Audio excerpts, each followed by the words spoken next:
So from what I understand, you are of Middle Eastern and Puerto Rican descent. Yep. So it was your father that was Middle Eastern? My father he's full Jordanian, full blood. He was born there. He actually migrated here when he was 19 years old. Got his pilot license. He worked for the Saudi Arabian embassy in New York as well, and met my mother while he was there. Did she live in Puerto Rico? She was born in Puerto Rico. Okay. She moved here when she was a couple years old. Okay. So really this is what she knows. Yeah. She lived in Spanish Harlem in New York. Okay. So where did you grow up then, kind of in your younger years? I was born in New York, Queens. We lived in Long Island for 5 years, and then I moved to Ohio, and then I moved to the Middle East when I was 9, and I was there for 6 years. Okay, so that's kind of where the story starts. That's the wow piece. Take us through that, yeah. So I was born here, like I said, and I mean, that's what I knew. I grew up here. I was in dance. I was in like pageants. I was that kid that was like traveling in gymnastics. And like, that's what I knew. I was in middle class suburbia in Ohio. You know, we'd ride our bikes up and down the streets. I had friends and sleepovers and that kind of thing. And, like I was raised predominantly around my father's family because he's the male. It's a Middle Eastern setting. So his culture, his religion, his language were the main focuses. So I wasn't unfamiliar with it, but it's very different when you are born here. Again, this is what you know, and then you move into a new setting. It's a new culture. It's a new country. It's a new language, and you're adapting within that. And not to mention the family piece. Like my family there is huge. I have 90-some cousins. Yeah, I'm not even exaggerating. So it was definitely a culture shock, despite the fact that I had grown up around it and known everyone. What prompted the move? A lot of it was his family. So part of why we moved around a lot. So like I said, I was born in New York. We were living there. A lot of the move to Ohio was because his family was there. And ultimately there was a lot of pressure for him as the oldest son to be married, to an Arab woman, not a Puerto Rican American, and to also have a son and to raise his girls in a more Arab and Muslim culture and religion environment. And so we moved to Ohio to be more, to have more of that support from his family.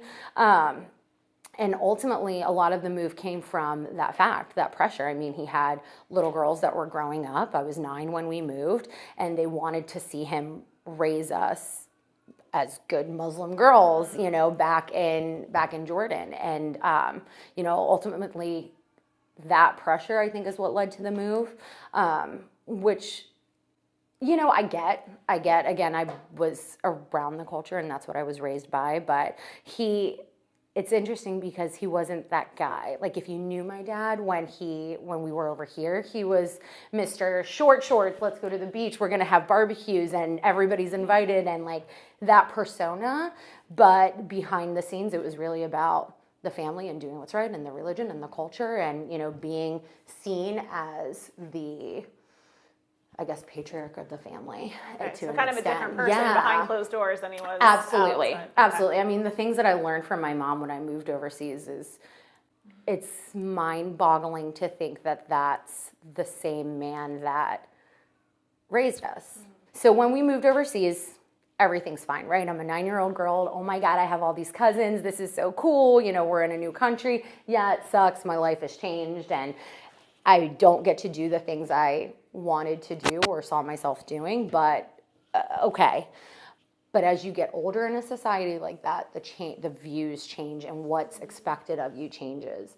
And I knew that we needed to be here because again, this is where we grew up. This is really what we knew. And it was a drastic change. My mom ended up, we moved in 94. And she ended up leaving in 96. Okay, I was going to ask. So she went along with you at first. She did. Was she happy about the move at first? Absolutely or not. No? No. So it was more of like we're doing this. Yeah. Okay. Well, so my dad he moved here when he was 19. He had a great work history. Again, he worked for the Saudi Arabian embassy. That's, fantastic and great for him. But a lot of the money that we had came from my mother's brother. He had passed away in '89 and left her everything, which allowed my dad and her to open up businesses in Ohio. It allowed for them to kind of give us the life that they wanted to give us. But it also gave him an opportunity to bring his brothers into it and to bring his family into it.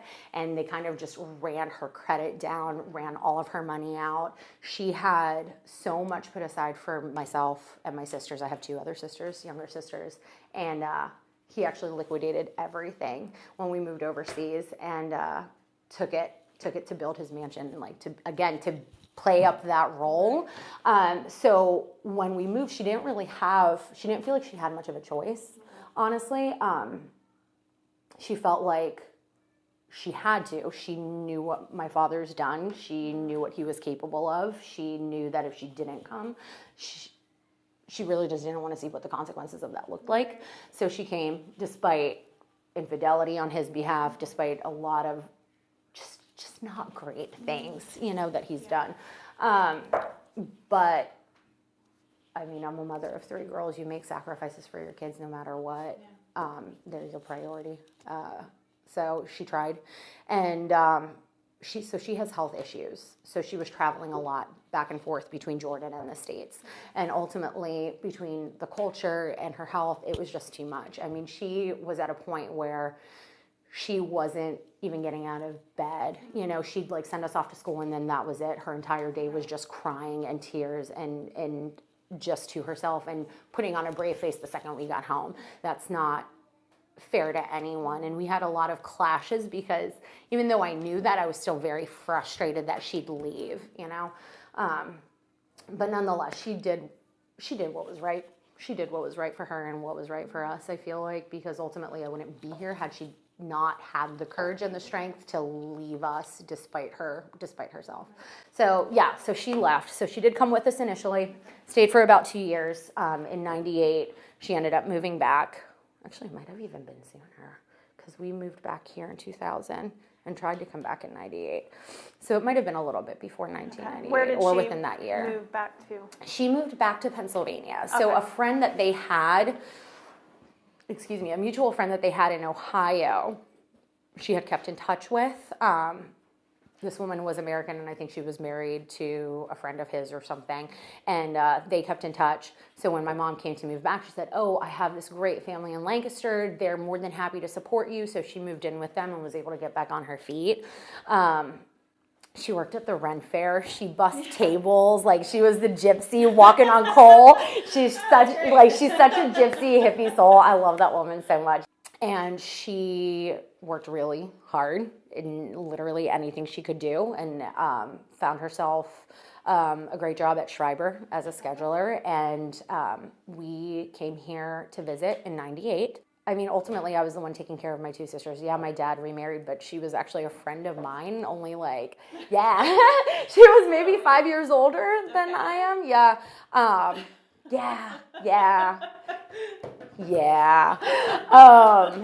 So really, it was me raising my sisters. Like, I was the one who was taking care of them and, ensuring that they were okay and trying to partner with my mom to figure out, like, what the next step was going to be. So in '98, I convinced him to let us visit, and we did. I came over here, and we called him up and we said, hey, we're staying. And he was like, oh, fuck no, you're not. He was actually on the next flight out. After he got the news, he came over here. He sat down with my mother. I distinctly remember outside in Ohio on the porch, and apparently within that conversation, he told her, you can send them back or I'll kill you and I'll kill them. So what's your call? Is the ball's in your court? And she did. She had to send us back. And obviously, after telling him that we're not coming back and playing that card, he wasn't very excited or thrilled about letting us come back again, right? And relinquish that control. Things did change drastically after that first visit. Did you know with that first visit that you didn't want to come back? Yes. Yes. So you had pretty much decided, My mother and I had. Because even when she was overseas still, we had tried to get out. I remember one specific incident in the second home we lived in there, in the hallway, talking to my aunt in pitch black. and just begging her to help us come back to the States. Like my mom literally in tears, like, just help us get out. And my aunt was like, my hands are tied. I know how badly you guys need to leave. I know what that means to you, but I can't for myself. I can't do that. I mean, I can only imagine what would have happened or what she would have dealt with as a consequence of helping us get out, because we couldn't have left the country without my dad's approval. That's why I had to convince him to let us visit, and he has to sign off on that. Despite the fact that we're American citizens, we're born here. He's Jordanian, so once you've entered the country, you have to have your father's permission to leave, or your male guardian or whatever. So 98 happened, and again, when we came back, he was just obviously a changed person. He didn't really trust us, especially me, because I was already like the black sheep of the family, so to speak. So, he knew that I was going to be the tough one. And then after that, things changed. 2 years later, I convinced him to let us go again. At that point, though, my mother had an attorney here who was working with her pro bono. And I had packed up as much as I possibly could fit in suitcases, as if we were just coming back from the summer. Things like I knew my sisters would want, like down to like stupid little like Valentine's rabbits, that I knew Kay would need. And like books that we grew up with, like my Babysitter's Club books. I have them in a cabinet over here, and like I refuse to get rid of them because I had to work hard to make sure that they got here, dang it. Like, I'm not throwing them away. So, like, stuff like that seems trivial, but, like, it was a piece of who we were and, like, what we were brought up with. So I packed as much as I could in our suitcases, again, with the intention that we're coming for the summer. I mean, even pictures. Like, I broke out photo albums and took what I knew we'd want down the road. And when we got here, she called him up and she was like, no, they're staying this time. I have a lawyer. You're going to get the divorce papers. Like, don't even try it. And he didn't at all, which is kind of amazing. We did call him a couple of times within that time frame because ultimately she was a single mother. She was making maybe $12 an hour, if that, supporting a mortgage on her own. There were times where we didn't have food in the house, and I called him up once and said, hey, can you help us? Can you send her something? And he was like, nope, this was your choice. You can suffer through it. And that was it.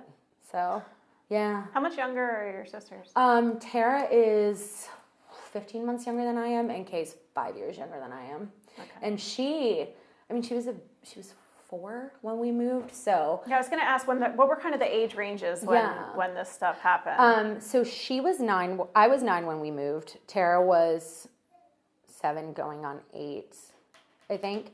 And then Kay was 4. And 98, that would have made me 13 when we came back here. Actually, I don't even think I was 13 yet. I was 12 when we moved. Well, when we tried to come back the first time, yeah. And then my sisters, again, would have been a year, and then 5 years younger. And then I was 15 when we came back. Yeah, the second time, the final time. Yeah, 14 going on 15. Did your younger sisters did they want to move back as well? I mean, were you 100%. All kind of together in that? Absolutely. Okay. Again, it was, and this isn't to take away from the country or my family or the culture. It was the experience with him. Like, had he not taken it as far as he did and the way that he did, maybe it could have been a different experience. Maybe things would have played out differently. I'm also kind of a hard-headed ass, and my mom always said if she marries an Arab, she's either going to kill him or he's going to kill her. Like, it's not a good fit for her. So maybe it wouldn't have worked. I don't know. But I mean, we were brought up here that this is what they knew as well. I mean, Kay, she was really young, but she saw from us the culture. She saw from us, life and what we had experienced as well. I mean, and what she had experienced at such a young age. I mean, she was just as involved in stuff like that and traveling and doing all of these really great things as well. So she wasn't naive to what her life was here when we moved back. And honestly, I think it was the hardest on her of the three of us, because I was old enough to understand and be my mom's partner through that and help her as well as my sisters. Whereas Kay, I mean, you can't ask a 4-year-old to grasp what's happening and the huge life change that you're exposing them to, and her coming back, I mean, she was in elementary school when we moved back, going in middle school and asking, again, a child of that age to adapt again, it's not, I don't know.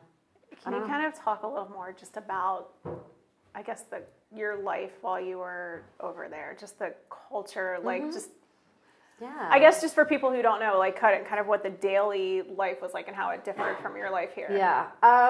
Honestly, at that age, like when I moved there, it was so much fun. I have so many cousins, so it was a lot of being outdoors, climbing trees. We went to Longwood Gardens recently and walked under an olive tree. I'm like, oh my gosh, it brings back memories. Like Julie, I could just smell it. I'm like, oh, there's an olive tree somewhere, and like climbing trees to get fresh peaches off the branch, and like picking grapes, and just being immersed in the food and the hospitality and like what that family dynamic feels like. I mean, just feast of people. The issue was when I started to grow up, again, his idea of what we should become versus what he had already raised us to be was the issue, because he expected us to then conform. I was actually pulled out of Catholic school. So when I was in Ohio, obviously I was elementary age, but I went to St. Christine's, which is a Catholic school. And when we moved overseas, that's what they transitioned us to, is a Catholic school overseas as well. We actually were working with a preschool teacher to learn the language. And so like they tried to keep it as consistent as possible. We still had our friends within our family. We still had a school system that was similar. They had even looked at like an American school because they have several of those in the capital. And again, just to keep things, I guess, as easy of a transition as something like that can be. But I was pulled out of that school, and the reason being I couldn't even tell you who, some random person from the village that we lived in saw me talking to a boy, saw me talking to a male, and the next day we were taken out of that school and put in a little village school, in a public school system. So from a day-to-day perspective, it was awesome at a younger age. It really was. Like, I got to see Petra. I got to see one of the wonders of the world, like I wouldn't trade that for anything. I wouldn't trade my experience there for anything. My family, I miss them tremendously. I really do. I haven't seen them since 2006, maybe. So 12 years that I haven't, seen the people that I grew up with and that I lived with like that. But things, like I said, definitely changed as we got older. From that incident, we were at a wedding once. He saw me talking to a male cousin, came over and like smacked my face, like giant welted handprint on my face over it. We're talking to my male cousin, right? So like things like that changed the dynamic of what our day-to-day could look like. Like we weren't allowed to play or interact with those male cousins anymore. And things started shifting towards a more traditional idea. So you were supposed to be more like subservient to the males? Okay. To an extent. Yeah, we were. Which is unfortunate. And again, that's not what the predominant and the nature of the culture is. But when I lived in a small village, like a very small village. There were a handful of big family names, and my family was one of those. That's why he pulled that money and he wanted to build his mansion. Like he has a huge house over there, like surrounded by orchards, and it's nuts. Unnecessary. But again, it's for show, because like you need to come back showing that you've made something of yourself, because everyone looks at that family name. You're one of few within this small culture. So I think that's a lot of where that subservience comes from, is that need to protect what has always been versus what the country as a whole and what people are transitioning towards. So when was the last time you said you contacted your dad? Not since you came back over. Well, you contacted him for money, but yeah, I actually contacted him after she was born to tell him that he had a granddaughter, and he said, "Don't share that news with anyone. Don't call me again." Basically, that I was dead to him. So yeah, that was that. And it's interesting because recently, within the past year, I'd say, we saw on Facebook that an aunt of mine was visiting, and like just someone that we absolutely adore. And we were thinking as a family, my sisters, my mom and I, to go to Ohio and go visit. And a cousin reached out and was like, I don't think that's a good idea because it would just create bad blood within the family. They were like, you can't come. It's like, okay, well, there's that then. Okay. Yeah. That's fine. So I actually out of that side. Pretty much. I reached out to him at one point again on social media. It's an amazing thing, just connects people from everywhere. And I sent him a message just to see how he was and just to check in. Like I'd seen a picture of him and he looked like death. Like he looked just not like the man that I knew at all.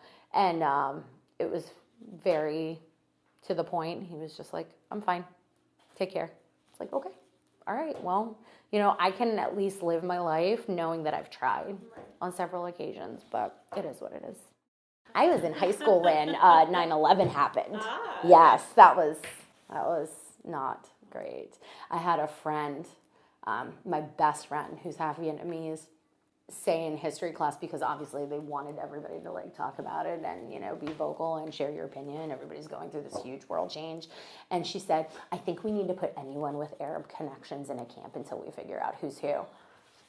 My best friend.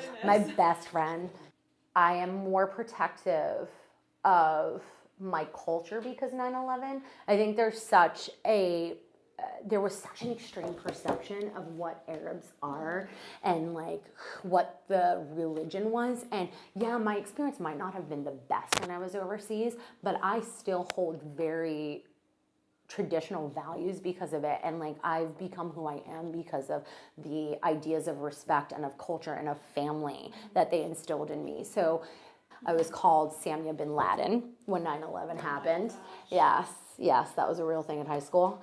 But because people just don't know. They don't, we live in our bubble here. And until you actually surround yourself with people that have experiences that aren't of your own and have experienced other cultures or other places or hold values that are different from your own, you really just don't know. So when that happened, it wasn't great, but I think it made me stronger and might have driven, again, more of a connection with my Arab side because I became so protective of it. That happened literally a year and a half after I moved back. And again, people, their perception of what half of who I am was is just so wrong and just so naive, very naive perception of what their beliefs truly are. I was going to ask how much of that culture, after your experiences being so extreme, how much of the culture do you kind of retain in your own life? I think, again, a lot of it comes down to just basic values. Like I am very adamant about teaching my children what respect looks like, what doing the right thing by other people looks like, because that's what they're about. They're about just going above and beyond for the people that they love, just true hospitality, true just openness and welcoming. Again, despite what happened with my dad and his shortcomings and being what he should have been for us, my family really did support us through that time. My aunts were so amazing and like nurturing towards me. And again, this is what I want to instill in them because they deserve to know that I'm stronger because of that. I am who I am because of that. We teach people with love. We treat people with respect. We treat people with openness, again, and welcome. So family values are very important to me because of it. So I was a single mother for a very long time with the girls, and between I'm half Puerto Rican, I'm half Arabian, I was a single mother, I'm pansexual, like all of these things, I'm covered in tattoos, like I am not your normal, like your typical Middle Eastern Puerto Rican mother, and to even fathom, like it feels like a different lifetime, right? I can't imagine that they would ever even understand what I've been through or what their aunts have been through or what my mother has been through, and I'm glad that they don't have to experience that, but one day I want to take them overseas. Like I'd love for them to go and see it and see what it was that created us, and what the same thing I want them to go to Puerto Rico. Like I want them to experience those things without the negative connotation that came with my upbringing. So yeah, I want them to see how good the people there are and how great that environment is, how beautiful the country is. I was surrounded by so much love despite that, you know? So I want them to know that piece of it too. Like, yeah, it sucks, but again, I'm stronger because of it. I work hard because of it. I treat them the way that I do because of it. I want to instill strong values in them because of it. I want them to stand for something and fight for things because of it. But I don't want them to have to endure that. Like, you should be able to see the positive even through the worst of situations.